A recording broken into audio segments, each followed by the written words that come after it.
assalomu alaykum do'stoni arjmand, Farzandbek xush omaded. Ustod Rajabiy zinda boshid. میخواستیم از زبان فرزانبک چکیده ها از استاد فرزانه شنویم.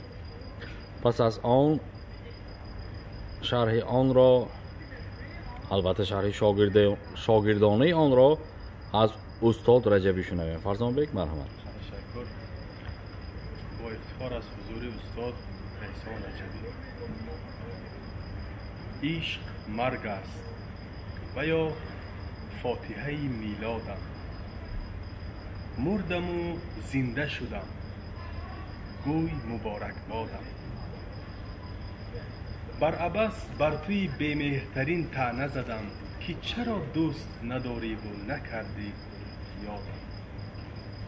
خود سزاوار نبودم که مرا یاد کنم. به مریدی نرسیدم که دهند ارشادم. بی تفاوت نفشانده است به آینده عشق. مرحمت کن بنما بیشتر استبدادم. دیگران سنگ فکندند و تو یک شاخه گل. من نه از سنگ که از ضربه گل افتادم. هیچ کس خوبتر از حافظ شوریده نگفت من از آن روز که در بند تویم آزادم. قصه منصور حلاج در افاده این غزل زیبای استاد رجبی، سخن بر شما است که چرا عشق همزمان میتواند مرگ باشد و تولید باشد، چرا عشق میتواند همزمان دام باشد و رهایی باشد. بسیار مسائلی هستند که شما باید شرح دهید. وقتی در مورد شعر استاد فرزانه حرف میزنیم باید بدانیم که دو رفزنه فکری در شعر معاصر هست یا شعر عالمگیری فارسی است که ما به این نکته باور داریم که دو طایفه انسان ها به ادبیات راه می آورند. یک طایفه آنهایی هستند که ادبیات می آفرند، یک طایفه دیگر آنهایی هستند که ادبیات آنها را می آفرند. وقتی که ما در مورد شخصیت و شعر فرزانه سخن می‌رانیم باید به این نکته متوجه و تکیه کنیم که فرزانه ادبیات می آفرند، نه اینکه ادبیات فرزانه را می آفرند. از همین نقطه نظر وقتی که ما فکر میکنیم فرزانه ادبیات آفر است. این یک نقطه نظر درباره شعر فرزانه و خود شخصیت فرزانه. دویم نقطه نظر از آن که وقتی فرزانه جان شعر فرزانه را خوانده در مرکز دقت فرزانه یک شخصیت عاشق است که آن با نظر داشتی جوهر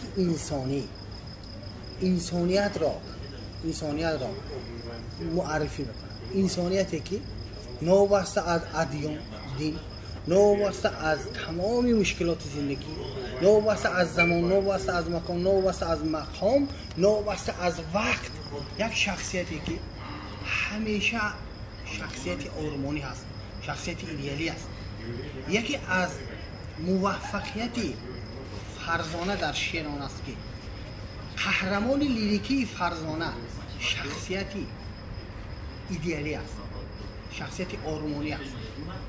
ما وقتی که فرزانه بگیم یک شخصیتی آلوده به تمامی عیوبی جامعه غوطیده رو نمیبینیم، بلکه یک نفری آلوده رو میبینیم، نه اینکه آلوده رو. از همین نقطه نظر وقتی که فرزانه میگیم ما در شخصیت خودی فرزانه هم آلودگی و در شخصیتی قهرمان لیریکی فرزانه هم آلودگی رو میبینیم.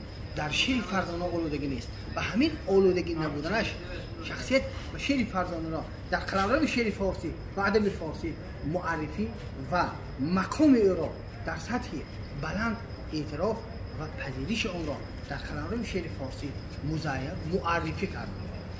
دیگر نکته بسیار مهم در مورد فرزانه ای که خدای فرزانه است.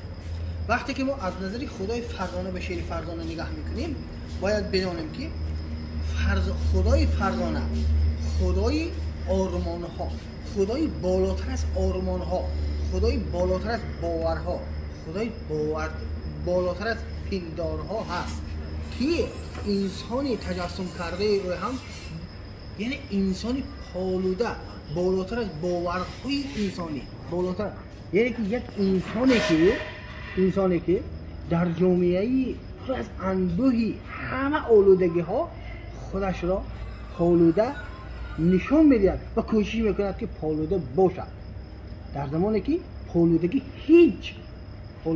هیچ امکانیت ندارد. اما فرزانه و قهرمان لیریکی فرزانه میتواند در همین آلودگی ها پالوده باشد. و شعر فرزانه عزیزم که از اشعار استاد فرزانه خان این را تاکید و تجسم میکند که میتوان در آلودگی ها پالوده بود و این قهرمانی برای انسان و آینده انسان. یک